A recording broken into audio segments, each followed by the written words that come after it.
I was 23, living at my parents' house in Figueres. I was inspired working on a large cubist painting in my studio. I had lost the belt to my dressing gown, which kept hampering my movements. Reaching for the nearest thing to hand, I picked up an electric cord lying on the floor and impatiently wound it round my waist. At the end of the cord, however, there was a small lamp. Not wanting to waste time by looking further, and as the lamp was not very heavy, I used it as a buckle to knot the ends of my improvised belt together.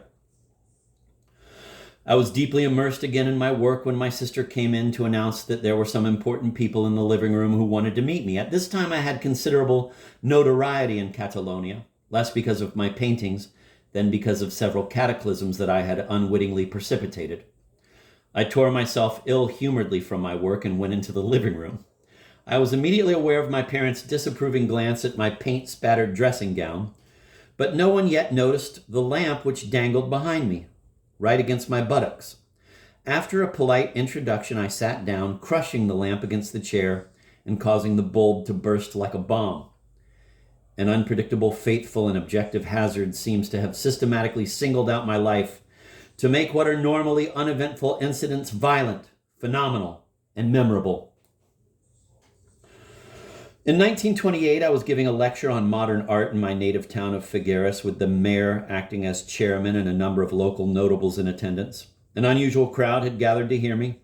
I had come to the end of my speech, which had apparently been followed with polite puzzlement, and there was no indication from the audience that the conclusive nature of my last paragraph had been grasped. In a sudden hysterical rage, I shouted, at the top of my lungs, "Ladies and gentlemen, the lecture is finished!" At this moment, the mayor, who was very popular, who was indeed loved by the whole town, fell dead at my feet. The emotion was indescribable, and the event had considerable repercussions. The comic papers claimed that the enormities expressed in the course of my lecture had killed him. It was, in fact, simply a case of sudden death, angina pectoris, I believe, fortuitously occurring exactly at the end of my speech. In 1937, I was to give a lecture in Barcelona on the subject, quote, "The surrealist and phenomenal mystery of the bedside table," end of quote. On the very day scheduled for the lecture, an anarchist revolt broke out. A part of the public which had come to hear me in spite of this was kept prisoner in the building, for the metal doors to the street had to be hastily lowered in case of shooting. Intermittently could be heard the bursting bombs of the FAI. Iberian Anarchist Federation. When I arrived in Turin on my first trip to Italy, the sky was blackened by a spectacular aerial display.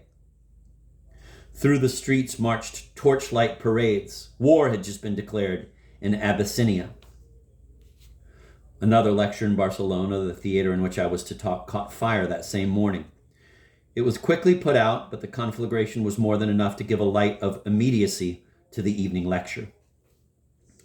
At still another lecture, also in Barcelona, a doctor with a white beard was seized with a kind of mad fit and tried to kill me.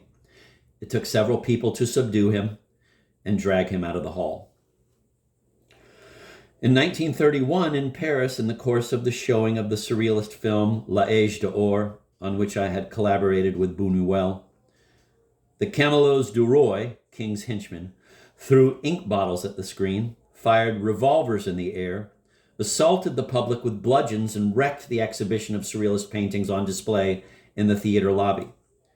As this was one of the greatest Parisian events of the period, I shall relate it in full detail in its proper place in this book.